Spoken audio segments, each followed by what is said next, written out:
Hola a todos y bienvenidos a un nuevo vídeo de Aula de Ciencias. Hoy vamos a resolver el examen de junio del 2025 de Química de la Comunidad Autónoma de las Canarias. Recordar que en mi página web y en mi canal de YouTube tenéis las soluciones a los diferentes exámenes de junio 2025 de Química. El link a mi página web lo tenéis en la descripción del vídeo.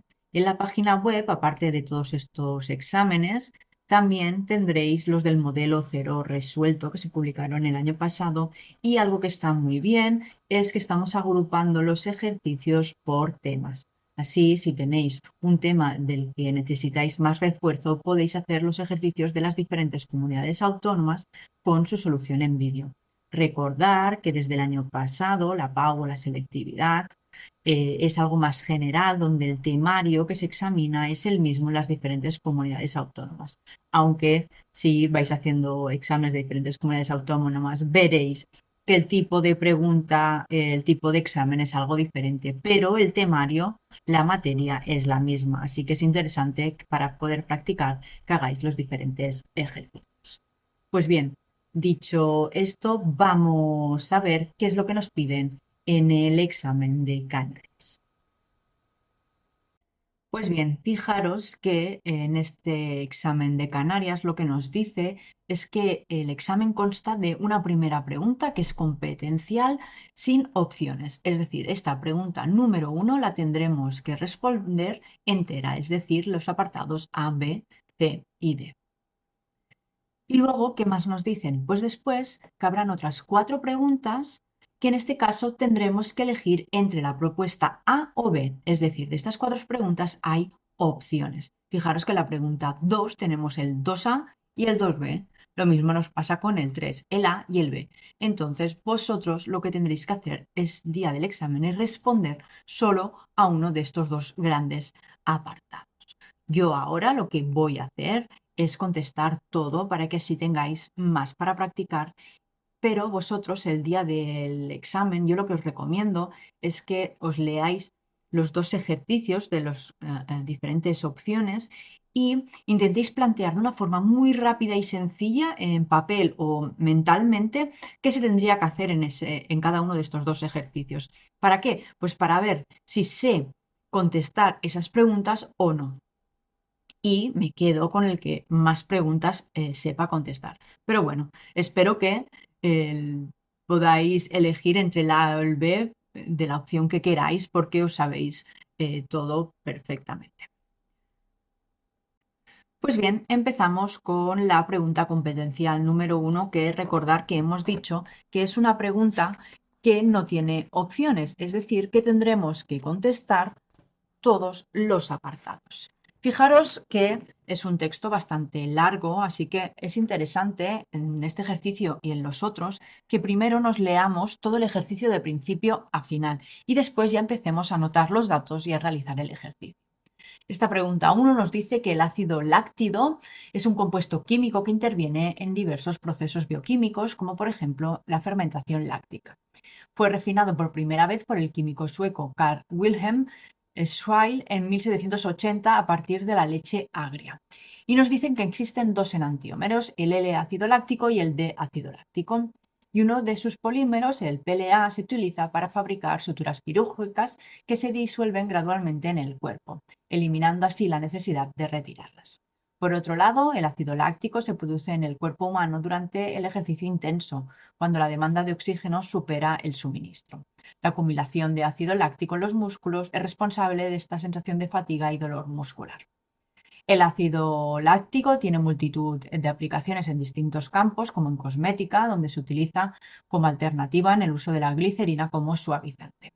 También es usado como componente en cremas antiedad para suavizar los contornos faciales, reducir el tamaño producido por la luz solar, mejorar la textura y el tono de la piel, así como su aspecto en general. También se utiliza en productos alimentarios como regulador de acidez. Es un ingrediente de los alimentos procesados y se emplea como descontaminante durante el procesamiento de la carne. El ácido láctico se produce comercialmente tanto por fermentación de carbohidratos como la glucosa, sacarosa, lactarosa, como por síntesis química. A la vista de toda esta información, se le propone que conteste las siguientes cuestiones. A. Escriba la fórmula del ácido láctico y justifique la existencia de enantiómeros en el ácido láctico. B. Escriba la reacción de neutralización del ácido láctico con hidróxido de sodio y de esterificación con etanol y nombre los productos obtenidos. C. ¿Qué producto se obtendría al oxidar el ácido láctico? Escriba la correspondiente reacción de oxidación y formule y nombre el producto que se obtiene. ¿Qué tipo de agente oxidante se podría utilizar? Y D. Formule o nombre según corresponda estos 5 ejercicios. Pues bien, fijaros que de todo el texto que nos da de esta primera pregunta, lo más importante es saber que el ácido láctico es el ácido 2-hidroxipropanoico, ¿vale? Y que existen dos enantiómeros, el L y el D. Así, sabiendo esto, nos piden en el apartado A que escribamos la fórmula de este ácido láctico y justifiquemos la existencia de los enantiómeros. Pues bien, fijaros que es prop, 4 carbonos, 1, 2, 3, 4, es el ácido, que tenemos aquí ácido y ico. Esto lo que nos indica es que tiene en el primero o en el último, en uno de los carbonos terminales, este ácido que es el carbono doble enlace oxígeno OH. Y aparte nos está diciendo que en la posición 2, si recordad que este siempre es el carbono 1, en la posición 2 tenemos un OH. Pues este sería nuestro ácido láctico. Y también nos pide que contestemos por qué tiene dos enantiómeros. Pues bien, para que un compuesto tenga enantiómeros L y D, recordar que lo que debe haber es un carbono quiral, es decir, un carbono que tenga 4 sustituyentes diferentes. Y fijaros que este carbono de aquí tiene, por un lado, este etilo, por otro lado, el OH. Después también tiene el hidrógeno y, por último, el grupo carboxílico. Así que este carbono es quiral, cosa que nos indica que puede tener dos enantiómeros. En el apartado B nos dice que escriba la reacción de neutralización de este ácido con hidróxido de sodio. Pues empezamos por aquí. Cualquier ácido, recordar que puede reaccionar con una base, en este caso el hidróxido de sodio, y recordar que siempre lo que da es sal más agua.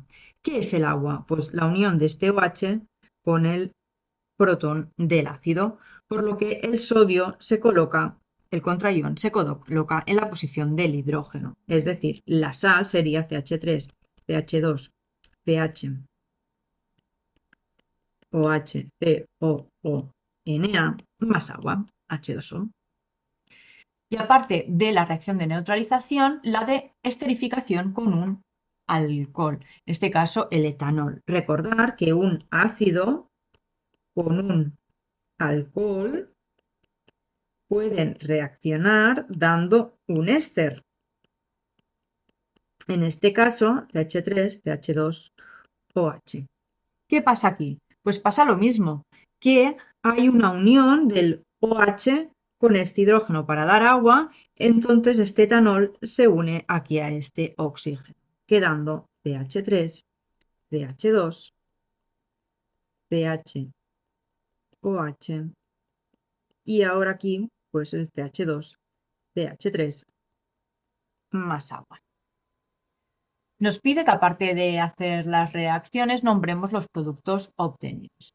Pues bien, el de arriba, lo que vamos a hacer es quitar la palabra ácido del ácido 2-hidroxipropanoico y cambiar la terminación ico por la terminación ato, igual que hacemos con las oxosales inorgánicas. En este caso sería el 2-hidroxipropanoato. ¿Y de qué? Pues de sodio. Y lo mismo vamos a hacer con el de abajo. es el 2-hidroxipropanoato, pero en este caso de etilo. Este compuesto también es conocido como el lactato de etilo. Podéis poner los dos nombres. Vamos a ver ahora que nos piden en el apartado C. En el apartado C, fijaros que lo que nos dicen es que qué producto se obtendría si oxidamos el ácido láctico y que escribamos la correspondiente reacción de oxidación y formule y nombre el producto que se obtiene. También nos pide que qué tipo de agente oxidante se puede utilizar. Pues bien, ¿qué es lo que se puede oxidar? Pues recordar que para que se pueda oxidar una molécula orgánica, tiene que haber una unión carbono-oxígeno de la cual podemos aumentar este número de uniones. ¿Qué quiero decir con eso? Que este carbono de aquí ya no puede tener más uniones carbono-oxígeno, así que este no va a ser el que se va a oxidar. El que se va a oxidar es cuando hay un alcohol o un aldehído, ¿de acuerdo? En este caso tenemos un alcohol, así que será este carbono de aquí el que se va a oxidar. Con un oxidante, que pueden ser pues el permanganato, el dicromato, de potasio mismo, todos, que nos darían, pues bien, de un alcohol, si tenemos una unión más carbono-oxígeno, tendríamos una cetona, así que nos daría CH3CO, COOH.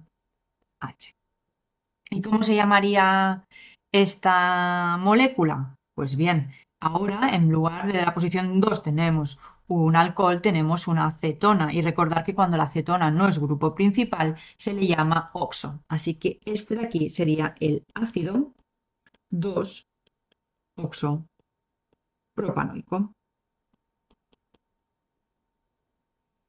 ¿Qué más nos piden en este apartado C? ¿Qué tipo de agente oxidante podríamos utilizar? Que ya les hemos dicho que serían, por ejemplo, uno de estos dos. Y en el apartado D nos dice que formulemos o nombremos estos compuestos según lo que nos pida. Pues bien, el 1 tenemos CH3, CH2 o TH3. Fijaros que esto, ¿qué es? Esto es un éter. Un éter es aquello que tiene una cadena carbonatada, otra y en medio un oxígeno.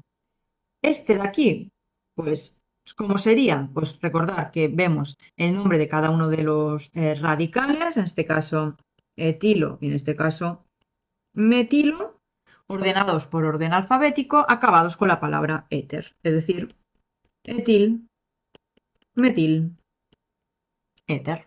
Este sería el 1. El 2, ¿qué nos dicen? CH3, CO, CO, CH3. Pues bien, este CO, recordad que es lo mismo que carbono doble enlace oxígeno, es decir, es una cetona. Y tiene cetona en dos carbonos, en el 2 y en el 3. Pero fijaros que son las únicas posiciones donde puede haber una cetona, porque si hubieran en el 1 y en el 4 sería un aldehído. Así que no hace falta marcar la posición. En este caso, 1, 2, 3, 4 carbonos, but, así que es un butan, no, diona. Di, porque tiene dos cetonas. Vamos a por el siguiente. El 3 nos dice que es el N-etil,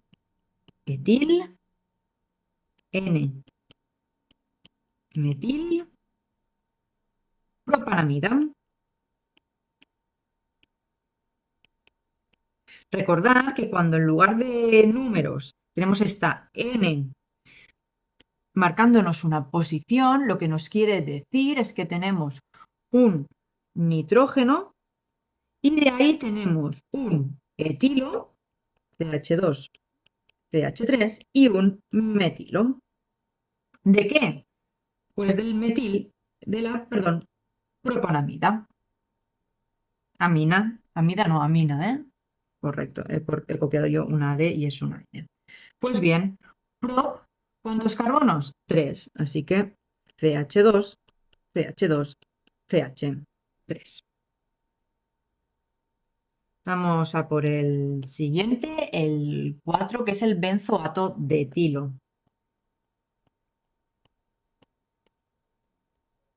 Recordar que el benz es el benceno y es como se le dice al anillo D6 con dobles enlaces conjugados, que lo podéis dibujar así o también lo podéis dibujar con la circunferencia. ¿Y qué es lo que nos dice? Que es un benzoato, es decir, que hay un ácido carboxílico que se ha perdido el hidrógeno por otra cosa. Así que tenemos que tener carbono, doble enlace oxígeno-oxígeno. ¿Y de qué es el benzoato? De etilo. Pues de este oxígeno nos cuelga un etilo, CH2, CH3. Y por último, el 5 nos dice etano dial. Dos carbonos, acaba en A, por lo que no hay ni dobles ni triples enlaces, y di, 2 al, terminación al aldehído. Así que en cada uno de los carbonos tendremos un aldehído y sería este compuesto de aquí. Pues bien, visto el número 1, vamos a ir a hacer ahora la pregunta número 2. Recordar que tendréis opción A y opción B. Yo ahora voy a hacer las dos, pero vosotros el día del examen solo tendréis que hacer una. Pues bien, antes de pasar a este ejercicio 2, pediros disculpa por el audio anterior. Creo que he podido solucionar el problema y que ahora me escucharéis muchísimo mejor resolviendo esta pregunta número 2, que en la 2A nos dice que dadas las especies, y fijaros que nos da aquí dos elementos donde nos dice su Z y su A y también la carga en el caso de la I, que tiene 2 más, nos dice A, escriba las configuraciones electrónicas de cada una de ellas, B, indique el periodo y el grupo al que pertenecen los elementos X e Y y justifique cuál de ellos tendrá un mayor valor de energía de ionización, C, razones si podrá existir en alguno de los dos elementos un electrón cuyos números cuánticos sean 3, 0, 1 y un medio, y por último, en el apartado de nombre, o formule los siguientes compuestos, y fijaros que es en este caso formulación inorgánica. Pues bien, en este 2A tenemos dos compuestos, el 75X33 y el 41 y 2 más 20. Primero, lo que nos pide es escribir las configuraciones electrónicas, y para las configuraciones electrónicas lo que necesitamos es el diagrama de Müller, que recordar que se hace haciendo una columna con los números del 1 al 5 del orbital S, y ahora a partir de aquí vamos a hacer como si fuera una escalera, empezando por el 2 para el caso del P, para el siguiente empezaremos por el 3 en el caso del D, y por último empezaremos en el F en el caso del en el 4 en el caso del F, y completaremos los electrones de esta manera de aquí. Entonces, para el compuesto X sabemos que su Z, que es el número de abajo de la representación, es igual a 33, es decir, que tiene 33 protones y 33 electrones porque el elemento es neutro. Así que su configuración electrónica será la siguiente: 1s2, 2s2, 2p6, 3s2, 3p6, 4s2, 3 de 10, estos son 30, 4p3, 33 electrones. Esta será su configuración electrónica. Después nos pide la del I. Y tiene Z igual a 20. Esto significa que el átomo, cuando es neutro, tiene 20 protones, 20 electrones. Y la configuración de I solo sería pues 1s2, 2s2, 2p6, 3s2, 3p6, 4s2. Pero fijaros que el compuesto es el I más 2. ¿Esto qué significa? Pues si tiene carga positiva es que él ha perdido carga negativa, ha perdido 2 electrones. Así que su configuración será 1s2, 2s2, 2p6, 3s2, 3p6. Pierde los dos últimos electrones. Aparte, ¿qué nos piden más? Pues en el apartado B nos dice que indique el periodo y el grupo al que pertenecen los elementos X e Y y justifique cuál de ellos tendrá un mayor valor de energía de ionización. Pues bien, para saber en qué grupo están situados tendremos que mirar las configuraciones electrónicas de los elementos en estado neutro. Y recordar que el periodo es igual a la n más grande. En el caso de la X, el n más grande es 4, que es el mismo que el de la Y. Así que X está en el periodo 4 y Y también está en el periodo 4. ¿Y cómo sabemos el grupo? Pues el grupo lo sabemos a partir de los electrones de la capa de valencia. Y recordar que para saber cuáles son los electrones de la capa de valencia tenemos que ver que siempre cumplen, que es el ns con los np, es decir, del mismo nivel, con el n-1d y n-2f. En este caso, como la n es igual a 4, tendríamos que mirar los electrones que hay en los orbitales 4s, 4p, 3d y 2f que no existen. ¿De acuerdo? Así que si nos fijamos, el X sería todo esto de aquí, que sería grupo 15, y en el Y serían solo esto de aquí, es decir, grupo 2. Ya tenemos los dos elementos situados y otra cosa que nos pedía era justificar cuál de ellos tendrá un mayor valor de energía de ionización. Pues bien, podemos ver que estos dos compuestos están en el mismo periodo, por lo que sabemos que este de aquí, al estar en el grupo 15, tiene una Z mayor, que era 33 respecto a la de la Y, que era 20. Y los electrones externos están más fuertemente atraídos por el núcleo. ¿Por qué? Porque el radio es menor. Cuando el radio es menor, sabemos que la energía de ionización es más grande. Así que X tiene una energía de ionización más grande que la Y. La energía. Perdón.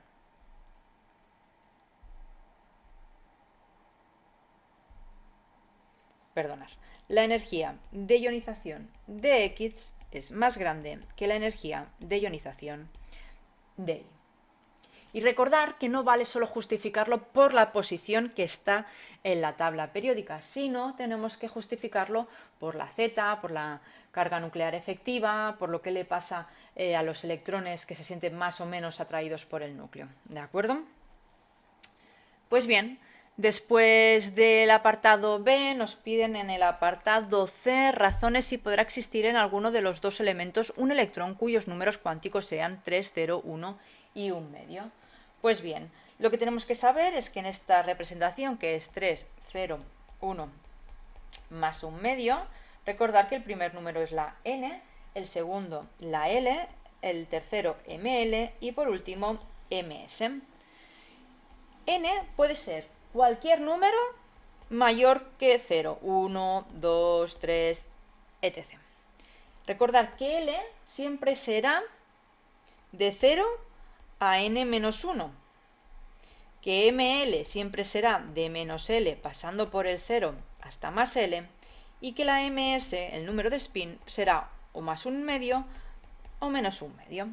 Entonces, en este caso, si la n es igual a 3, la L podría ser 0, 1 o 2. En este caso, L igual a 0, correcto.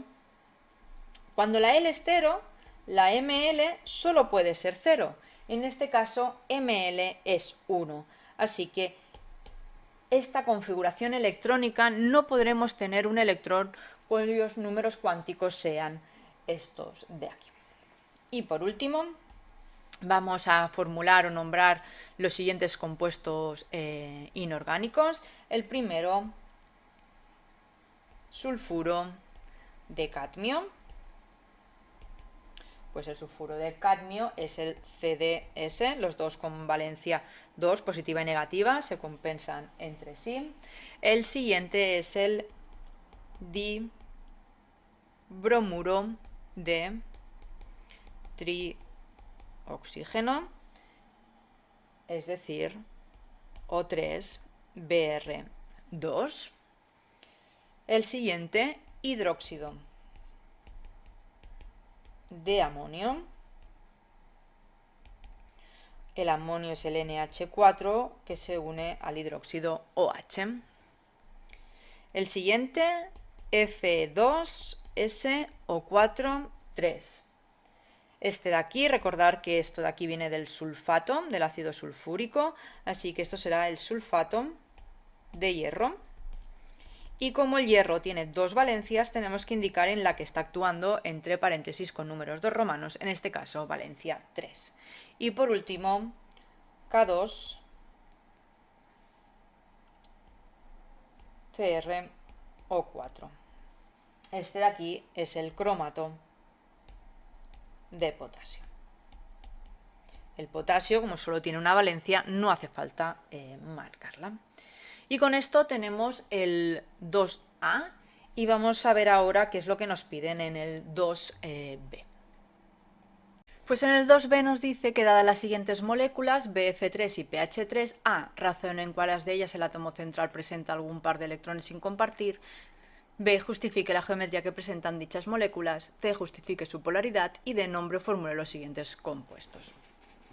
Pues bien, para realizar todo lo que nos piden de estas dos moléculas, lo que tenemos que hacer es la estructura de Lewis.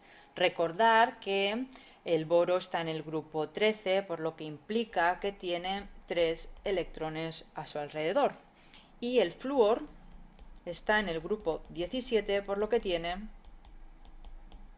7 electrones a su alrededor. Recordar que todos los elementos quieren ser gases nobles y completar el octet, tener 8 electrones a su alrededor, pero hay excepciones. Y el boro es una de esas excepciones, donde en lugar de 8 a su alrededor quiere tener solo 6. El flúor tiene 7. Si comparte 1 con el boro, tendrá ya 8. Y el boro le dice, de acuerdo, yo te dejo estos 3, pero tú también déjame a mí 1 cada uno de vosotros.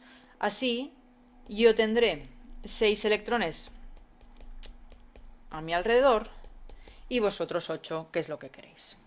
Y con el fósforo y el hidrógeno pasa algo parecido.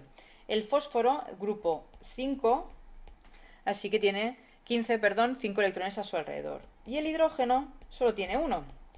Y el hidrógeno es de estos que también salen de la excepción, son una excepción de la regla del octete, que solo necesita 2. Así que le dice al fósforo que le comparta 1 cada uno. Y el fósforo dice, de acuerdo, pero entonces yo también os quitaré 1 a cada uno de vosotros, quedando finalmente el fósforo con un par de electrones libre, hidrógeno, hidrógeno, hidrógeno. Pues bien, en la pregunta A, que nos dice que razonemos cuál de ellas el átomo central presenta algún par de electrones sin compartir, pues es la del pH3, la fosfina, que tiene estos 2 electrones libres aquí. Y lo justificamos a partir de las estructuras de Lewis. En el apartado B nos dice que qué geometría presentan estas moléculas. Pues bien, vistas las estructuras de Lewis, lo que podemos hacer es ver cómo se organizan, es decir, un átomo central con 3 átomos a su alrededor. Esta estructura, la AX3, es la triagonal plana.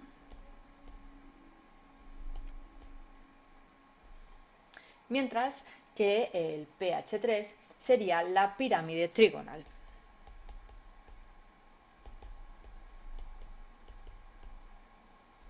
Y su representación en este caso sería AX3, pero tiene esta E.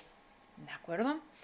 En el apartado C nos dice que justifiquemos su polaridad y la polaridad se justifica a través de estas geometrías. La triagonal plana, la geometría sería esta, la que ya tenemos, y en la del fósforo, pH3, sería esta de aquí. Fijaros que en la primera, el momento dipolar se compensa el de cada uno de los enlaces, haciendo que la molécula tenga una polaridad igual a 0, es decir, siendo una molécula apolar. Mientras que en el otro caso, estos momentos dipolares no se anulan entre sí, sino que dan un momento dipolar de toda la molécula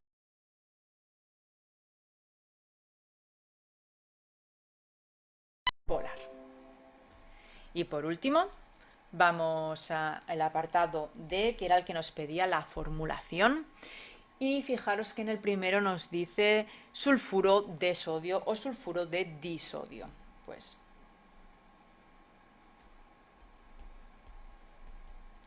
el sulfuro de sodio es el Na2S. El siguiente es el peróxido de calcio. El peróxido de calcio. Recordar que es el CaO2. ¿De acuerdo? Recordar que los peróxidos son aquellas moléculas que tenían, en vez del oxígeno, de aquí. ¿Qué más tenemos? Hidróxido de amonio.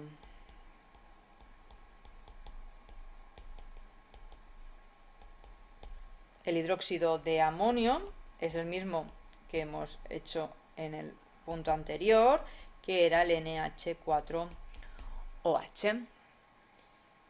El FeSO4 es una molécula muy parecida a la de antes, que teníamos antes el sulfato de hierro 3.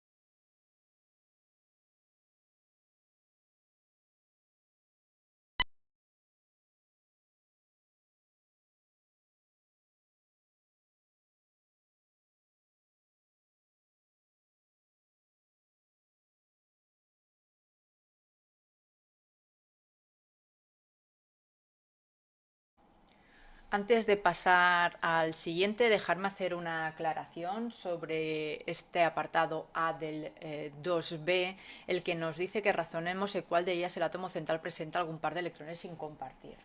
Bien, esto también lo podríamos hacer a través de las configuraciones electrónicas de estos átomos centrales, ¿de acuerdo?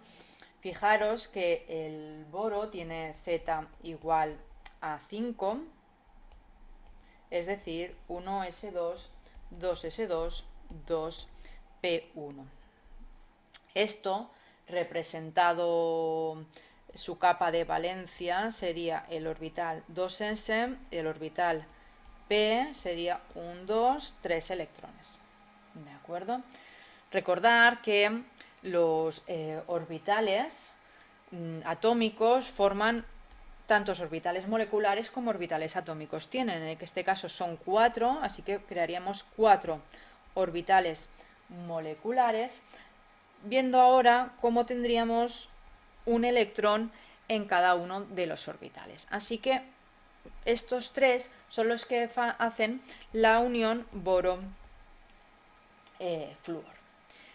Pero para el caso del fósforo, su configuración electrónica tiene Z igual a 15, es 1s2, 2s2, 2p6, 3s2, 3p3.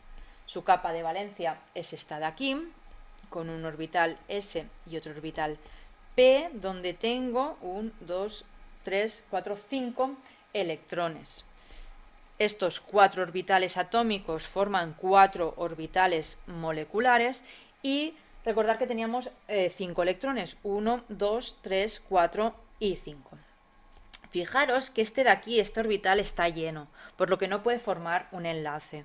Serían estos de aquí los que forman los enlaces fósforo-hidrógeno. ¿De acuerdo? Viendo cómo tenemos este par de aquí, que sería este par libre. Esta es otra forma para poder justificar este apartado A de la pregunta 2b. Dicho ahora esto, vamos a ver qué es lo que nos piden en el ejercicio 3a. Pues la pregunta 3A nos dice que con el fin de estudiar el equilibrio de descomposición del tetraóxido de dinitrógeno, introducimos 0,5 moles de este gas en un recipiente de 750 mililitros y cuando se alcanza el equilibrio, que lo vemos aquí, que N2O4 gas pasa a 2NO2 gas, la constante de presiones Kp tiene un valor de 3,66 a 25 grados centígrados. A. ¿Cuál será el valor de la constante de concentraciones Kc a esta temperatura? B. Si la presión de la mezcla gaseosa en el equilibrio es de 21 atmósferas, ¿cuántos moles de cada uno de los dos compuestos estarán presentes en el equilibrio? Y C. Justifique el efecto que tendría sobre el equilibrio un aumento de la presión. Pues bien, en este 3A nos dice que tenemos esta descomposición del N2O4 gas a NO2.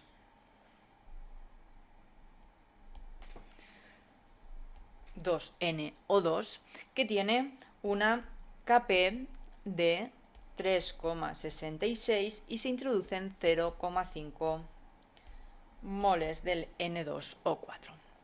Lo primero que nos piden es la K sub C. Pues bien, nosotros sabemos que la Kp se puede relacionar con la Kc a través de esta fórmula donde incremento de N es el incremento de moles y cuando los moles de gas en los reactivos y en los productos son los mismos, la Kp es igual a la Kc. Pero en este caso no es así.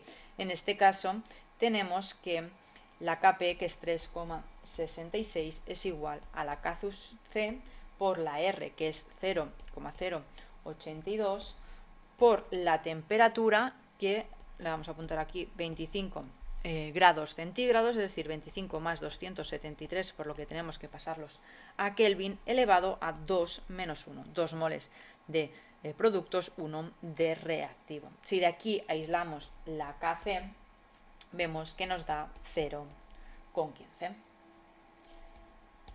En el apartado B nos dice que si la presión de la mezcla gaseosa en el equilibrio, la presión es igual a 21 atmósferas, calculemos los moles de cada uno de los dos compuestos que estarán presentes en el equilibrio.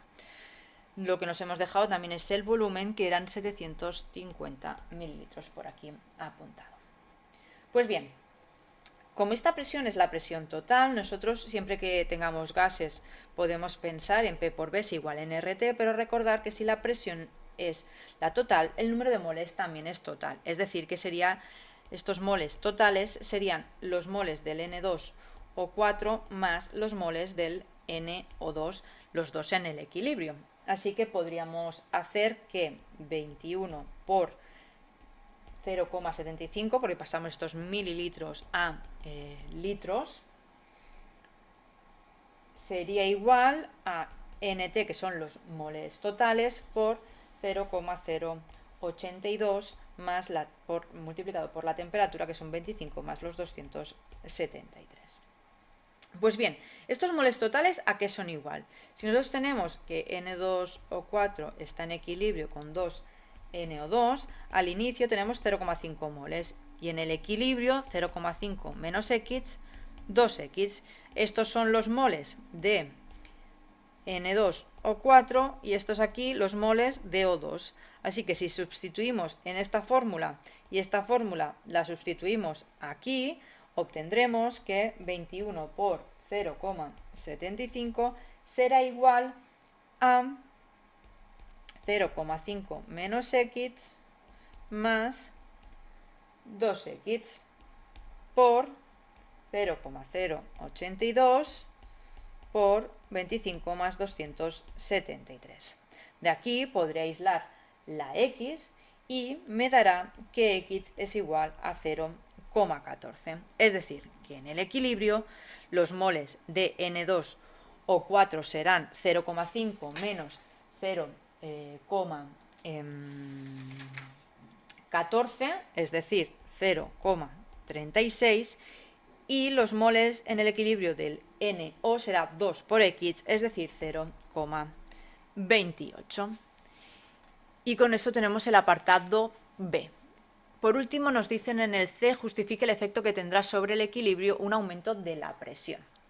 Pues bien, recordar que la presión y el volumen son inversamente proporcionales. ¿Qué significa? Que si aumento la presión, disminuye el volumen. Si disminuye el volumen, la reacción irá hacia el lado donde haya menos moles, porque para estar más cómodo hay menos volumen, pues voy a donde ocupo menos. ¿Dónde ocupa menos? En los reactivos. Si va para reactivos, ¿qué le pasa al equilibrio? Que se desplaza hacia la izquierda, por lo que tendría una pérdida del rendimiento de la reacción. Pues bien, con eso tenemos el 3A listo y vamos a ver ahora qué nos piden en el 3B. Pues el 3B nos dice que la fabricación industrial de ácido nítrico requiere una oxidación catalítica previa del amoníaco y nos pone aquí la reacción ya igualada. A. Calcule la variación de entalpía estándar de esta reacción a 25 grados centígrados. B. Calcule la variación de entropía estándar de la reacción a 25 grados centígrados. Justifica a partir de qué temperatura la reacción tendrá lugar espontáneamente en el sentido indicado si todas las especies están en su estado estándar. Y por último, D. Justifique hacia dónde se desplazará el equilibrio si aumenta la presión total del sistema. Y fijaros que por último nos dan como datos las entalpías y las entropías de todos los compuestos que están en el equilibrio. Así que, como siempre, lo primero es copiar nuestra reacción. Siempre que tengamos reacciones, lo primero que vamos a hacer es copiarla y si no está igualada, igualarla. En este caso la tenemos igualada, así que la dejamos así. ¿Y qué nos pide primero? Pues lo primero que nos pide es la variación de la entalpía estándar de la reacción. Recordar que tanto para la entalpía, la entropía o la energía de Gibbs, siempre y cuando tengamos los valores de los reactivos y de los productos, se hace el sumatorio de las entalpías, entropías o energía de Gibbs de los productos menos la de los reactivos.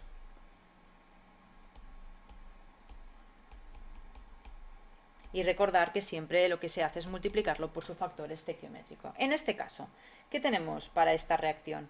Pues tenemos 6 veces la entalpía estándar del agua más 4 veces la entalpía estándar de este NO.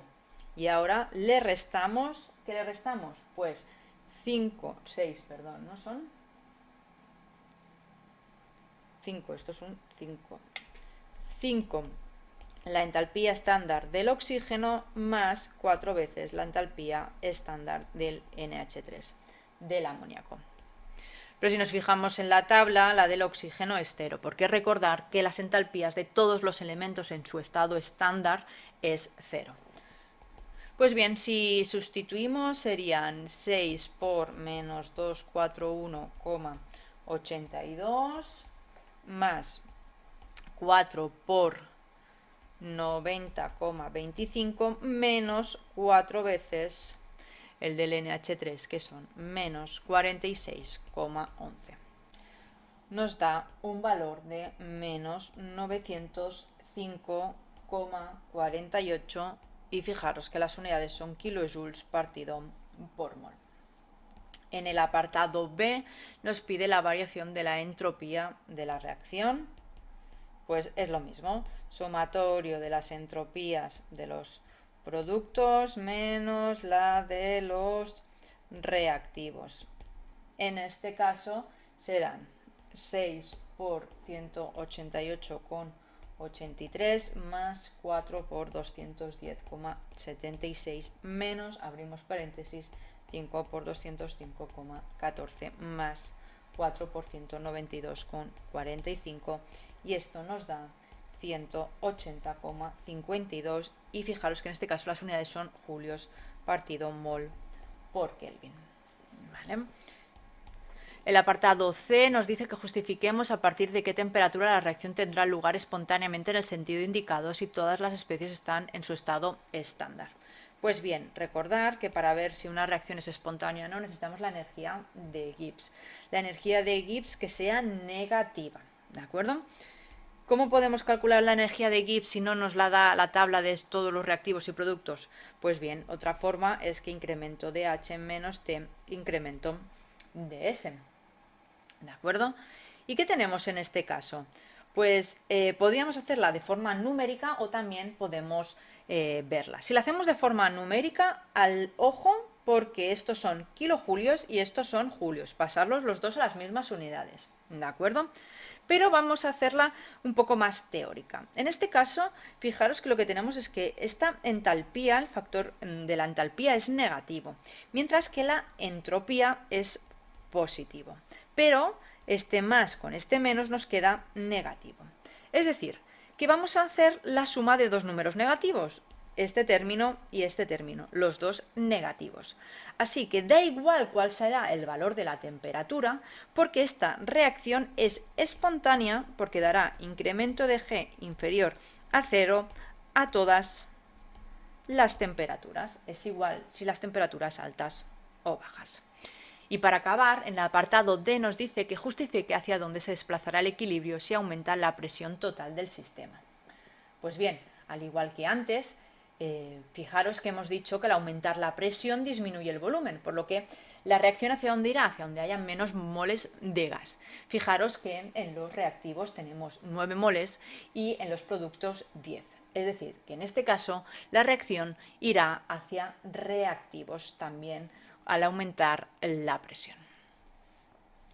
Pues ya tenemos la pregunta 3 lista con el apartado A y B, recordar que eran opcional en el examen, vosotros tenéis que elegir una o la otra, y nos pasa lo mismo ahora con esta pregunta 4, fijaros que tenemos la opción A y la opción B, yo ahora voy a hacer las dos, pero vosotros el día del examen solo tendréis que hacer una.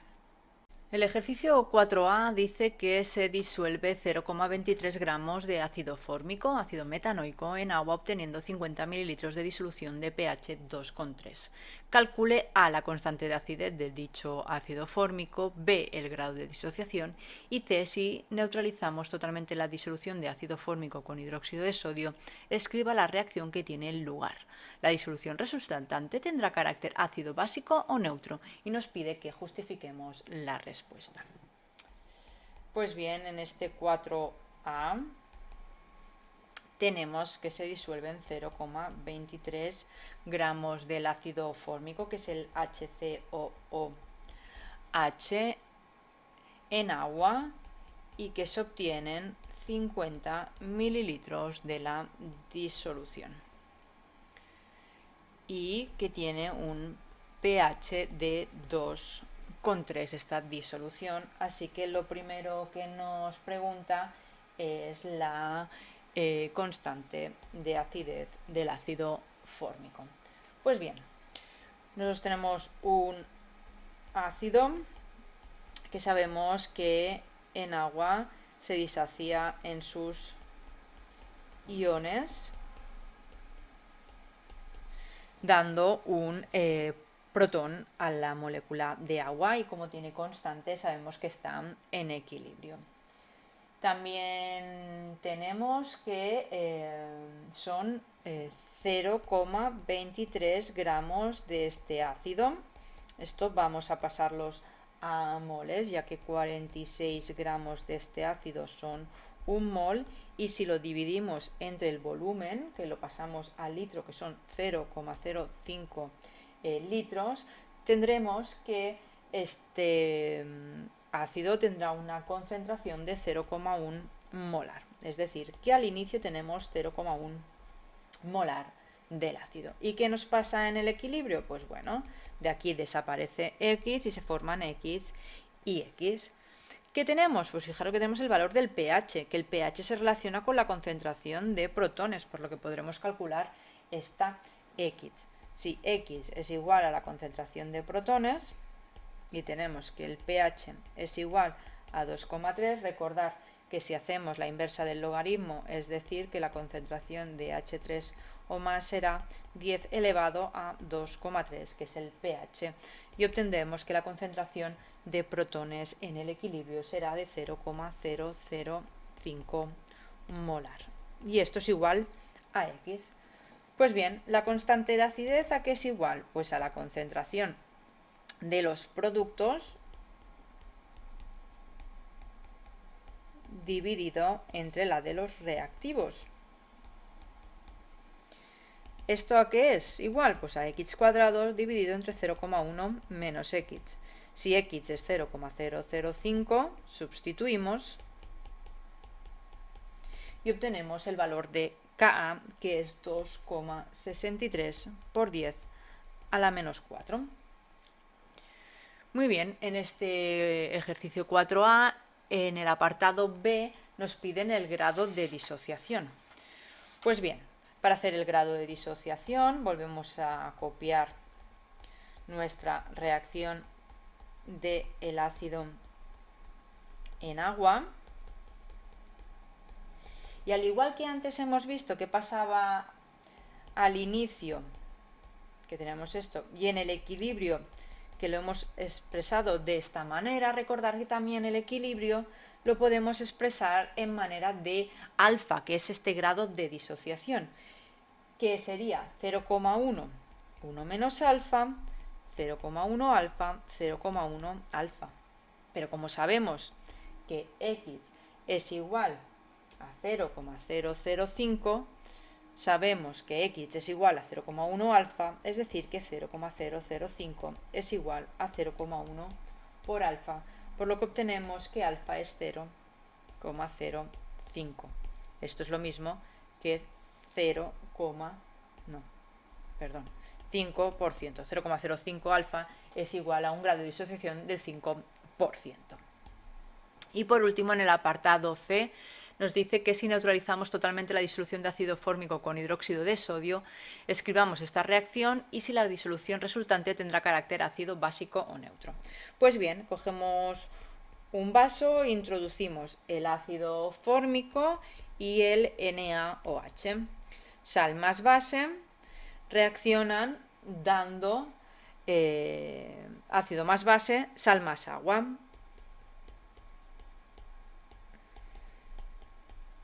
Y recordar que esto es una reacción que está totalmente desplazada hacia la derecha.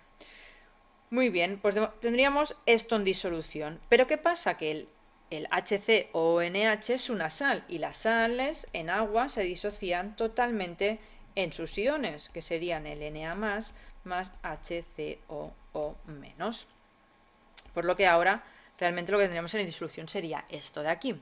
¿Y qué pasa con esto cuando está en disolución acuosa? Pues bien, que son los pares conjugados de unos ácidos o unas bases, por lo que podría reaccionar con agua dando el NaOH más protones o el HCOOH más OH negativos. ¿Pero qué pasa?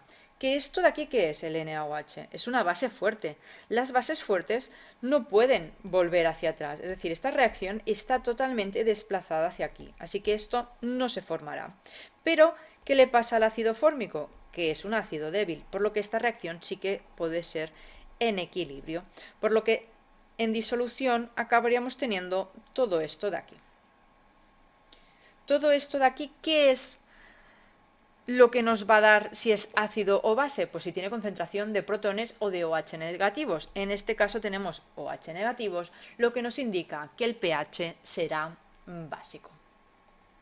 Vamos ahora a la pregunta 4b, que nos dice que se disuelve 1,68 gramos de hidróxido de potasio en agua para preparar 100 mililitros de disolución y que calcule A, el pH de la disolución obtenida, B, cuántos mililitros de ácido clorhídrico 0,6 molar hacen falta para neutralizar 50 mililitros de la disolución de hidróxido de potasio del apartado anterior, escribe la correspondiente reacción de neutralización y C, calcula el pH de la disolución obtenida cuando se añaden 250 mililitros de agua a 50 mililitros de la disolución inicial de hidróxido de potasio.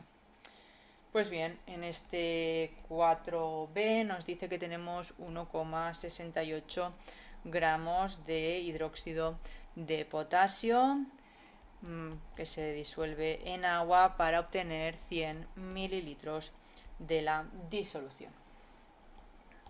En el apartado A nos dice que cuál es el pH. Pues bien, recordar que el KOH, al igual que todos los hidróxidos, son bases fuertes que se disocian totalmente en sus iones. ¿Qué quiere decir? Que la concentración que tengamos del inicio del hidróxido de potasio será la concentración que tenemos de OH negativos. ¿Cuál es esta concentración? Pues la tenemos que calcular porque tenemos 1,68 gramos de KOH por 56 gramos un mol.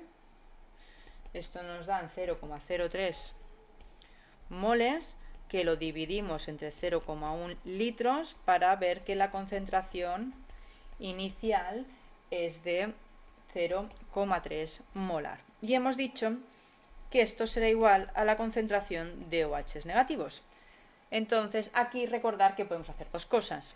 A partir de la concentración de OH negativos, con la K sub water, calcular la concentración de H3 o más y de ahí el pH, o, como tenemos la concentración de OH negativos, calculamos el pOH, que es igual al menos logaritmo de la concentración de OH negativos, que en este caso me da un pOH de 0,52. Y si sabemos que pH más pOH es igual a 14, calculamos el pH de esta disolución, que es de 13,48. Bien, el apartado B nos dice que calculemos los mililitros del ácido clorhídrico 0,6 molar hacen falta para neutralizar 50 mililitros de la disolución anterior. Es decir, tenemos HCl 0,6 molar. ¿Qué volumen necesitamos de esto para reaccionar con 50 mililitros de este 0,3 molar? Ácido más base, sal más agua. Pues bien, lo que tenemos que hacer son factores de conversión y la estequiometría de la reacción. Tenemos 50 mililitros del KOH. Pasamos a litros. Sabemos que en un litro tenemos 0,3 moles de KOH y que la reacción es 1:1, es decir, que un mol de KOH reacciona con un mol de HCl. Si la concentración de HCl es 0,6 moles en un litro, de aquí obtenemos 0,025 litros. Es decir, que necesitamos 25 mililitros de este ácido 0,6 molar para neutralizar la base correspondiente.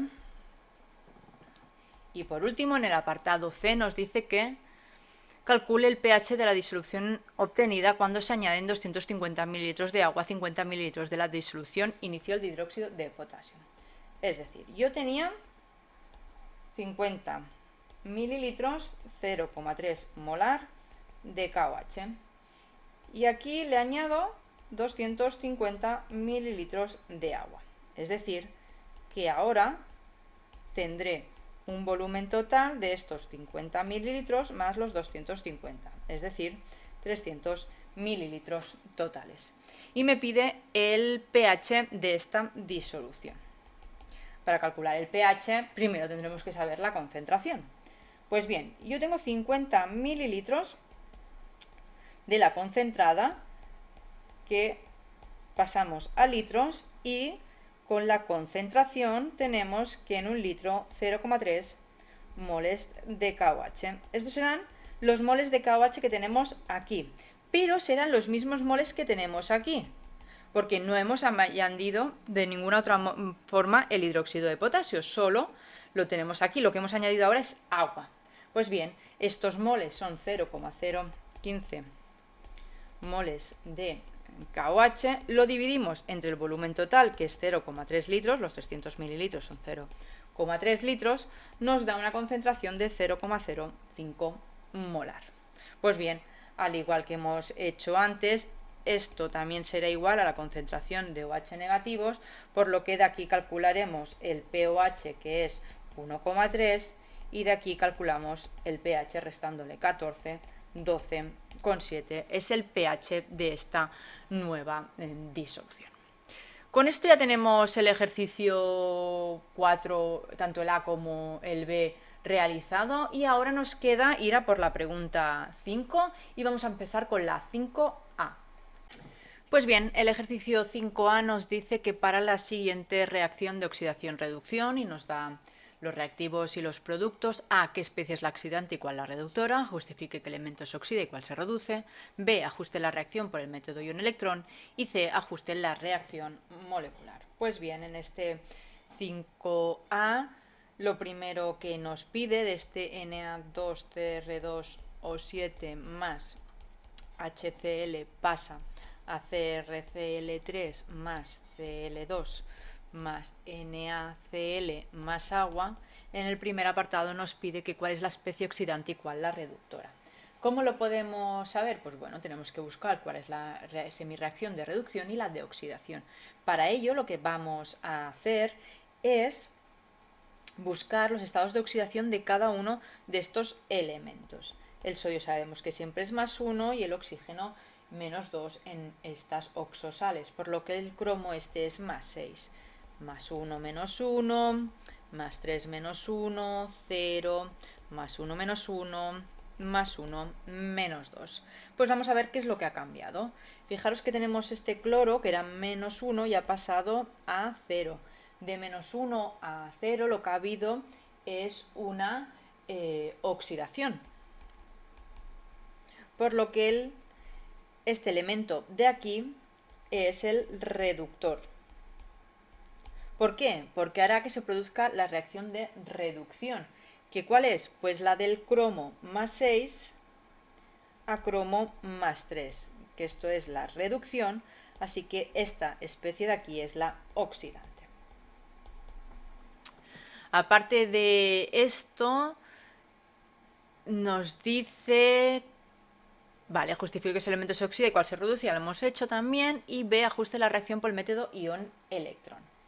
Bien, lo que tenemos que hacer es ver las semirreacciones. Fijaros que tenemos Na2CR2O7 que pasa a CrCl3, pero como son sales, tenemos que quedarnos solo con la parte que nos interesa. Es decir, de aquí separaremos en sodio y CR2O7 2 negativo. Pues es esto lo que nos interesa.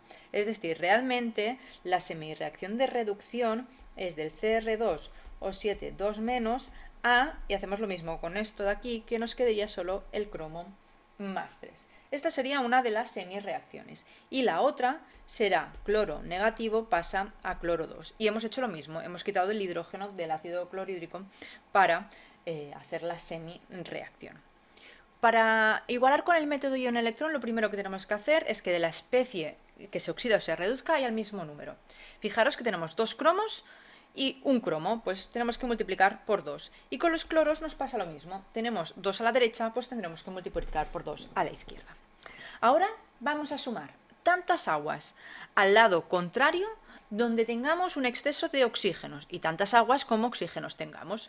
Fijaros que arriba tenemos CR2O7, 7 oxígenos, así que vamos a sumar en el otro lado 7 moléculas de agua. Si sumo 7 moléculas del agua, automáticamente en el otro lado tengo que sumar el doble de protones. 7 moléculas de agua, pues 14 de protones. Ahora ya tengo lo que son todos los elementos igualados. Ahora me falta igualar la carga. ¿De acuerdo? Fijaros que en la de arriba tenemos 14 positivas y 2 negativas, es decir, un balance total de 12 positivos. Y a la derecha 6 positivos, 2 por +3, 6 positivos. Así que lo que necesito es 6 electrones en los reactivos. Y abajo tenemos 2 cargas negativas a la izquierda y 0 a la derecha, 2 electrones a la derecha. Una vez tengo las semirreacciones igualadas, ahora lo que tengo que hacer es que el número de electrones en las dos sea la misma, por lo que la de abajo la tengo que multiplicar por 3. Y una vez tengo esto, puedo sumar. ¿Y qué obtendré? Pues tendré 14 protones más CR2O7 más 6 Cls negativos dan 2 Cr más 3 más 7 aguas más 3 Cl2. Y con esto tengo lo que es la reacción iónica igualada. Pero fijaros que en el apartado C también me pide que iguale la reacción molecular. Para igualar la reacción molecular lo que tengo que hacer es agrupar los cationes y los iones y añadir los contraiones necesarios. Por ejemplo, vemos que el HCl son protones con cloro. Pues bien, si los junto, fijaros que al juntar estos dos tendré 6 HCl, pero aún me sobrarán 8 protones. ¿Vale? Ahora vemos con qué compensamos estos protones. Pero vamos a ver ahora el Cr2O7 2 negativos. ¿Con qué está? Está con sodios. Pues yo ahora tengo que sumar sodios a este lado y los que sume en un lado también los tengo que sumar en el otro. ¿Cuántos necesito? Necesito 2, por lo que aquí también sumaré 2 sodios. Todo esto de aquí se generan una molécula Na2CR2O7. Los protones que me sobraban, estos 8 protones, ¿con quién los vamos a juntar? Pues fijaros que el único reactivo que tiene protones es el HCl, por lo que necesito 8 HCls para que cuando se junten formen 8 HCls. Y los 8 HCls negativos que he añadido en reactivos también los pongo en productos. Todo esto ya está. Así que de momento tenemos esto por un lado. Y por el otro, pues fijaros que el Cr+3, el cromo, está unido al cloro. Así que con esto de aquí, vamos a ver cuántas moléculas se forman. Y se forman, fijaros, 2 CrCl3. Pero fijaros que nos sobran también cloros. ¿Cuántos? Nos sobran 2 cloros negativos. Pero fijaros que tenemos aquí 2 sodios que se juntarán entre sí para hacer 2NaCl. Las aguas ya están y el Cl también. Es decir, que esta reacción, ¿cómo quedará finalmente? Pues bien, esta reacción quedará que 6 HCls más 8 HCls más Na2CrO7, y podemos sumar todo esto y decir que tenemos 14 HCls, dan 2CrCl3 más 2NaCl más 7 aguas más 3 Cl2. Y con esto tenemos la reacción molecular igualada. Y para acabar con este examen de Canarias, junio 2025, vamos con el ejercicio 5b, que nos dice que haciendo uso de los potenciales estándar de reducción de los halógenos que se proporcionan, A. Justifique cuál de las siguientes especies de este grupo es la más oxidante y cuál la más reductora. B. Escriba las siguientes reacciones ajustadas y razone si serán o no espontáneas: la reacción de reducción del dicloro por el ion bromuro y la reacción del dibromo con el ion fluoruro. C. Serán un recipiente de cobre un buen material para contener el dibromo. Nos pide que justifiquemos la respuesta. Pues bien, este 5b vamos directamente al apartado A y nos dice que de todos los compuestos y datos de potencial que nos dan, digamos cuál es el más oxidante y el más reductor. Fijaros que tenemos el del flúor, el del cloro, bromo, yodo y cobre. Pues bien, nosotros sabemos que el más oxidante es el que puede oxidar a otro compuesto, el que lo podrá hacer con más fuerza, por lo que es el que él se reduce más fuertemente. Como los potenciales siempre son de reducción, el que tenga el potencial de reducción más alto será el que más se reduce, es decir, el más oxidante. En este caso, el más oxidante será el que tenga el potencial estándar más alto, es decir, el flúor. Y para el más reductor, pues completamente lo contrario, es decir, que el más reductor será el de 0,34, es decir, el cobre. En el apartado B nos dicen que escribamos las reacciones ajustadas de dicloro, Cl2, más ion bromuro, Br negativo. Pues bien, el cloro 2, ¿a qué pasará? Pues miramos el potencial y pone que de Cl2 pasa a Cl negativo. Perfecto. Y el bromo, pues el bromo, vemos que bromos 2, bromo negativo, pues más bromo 2. Y ahora igualamos. ¿Cómo? Pues haciendo las semireacciones primero. Y como hemos visto antes, primero si igualamos el número de átomos participantes de la reacción, luego hidrógenos o oxígenos, que en este caso no tenemos, y por último las cargas, 2 electrones, 2 electrones. Ya están igualadas, así que Cl2 más 2 Br negativo dan 2 Cl negativo más Br2. Y la segunda reacción nos dice la reacción del dibromo, Br2, con el ion fluoruro y negativo. Pues bien, vemos que nos dará I2 más Br negativo. Y hacemos lo mismo. el Br2 pasa a Br negativo, por lo que tenemos que multiplicar aquí por 2 y compensar con 2 electrones, y el I negativo da I2, por lo que esto lo multiplicamos por 2 y aquí 2 electrones. ¿Y cómo nos queda la reacción? Pues que Br2 más 2 I negativo da I2 más 2 Br negativo. Y con esto tenemos las reacciones ajustadas.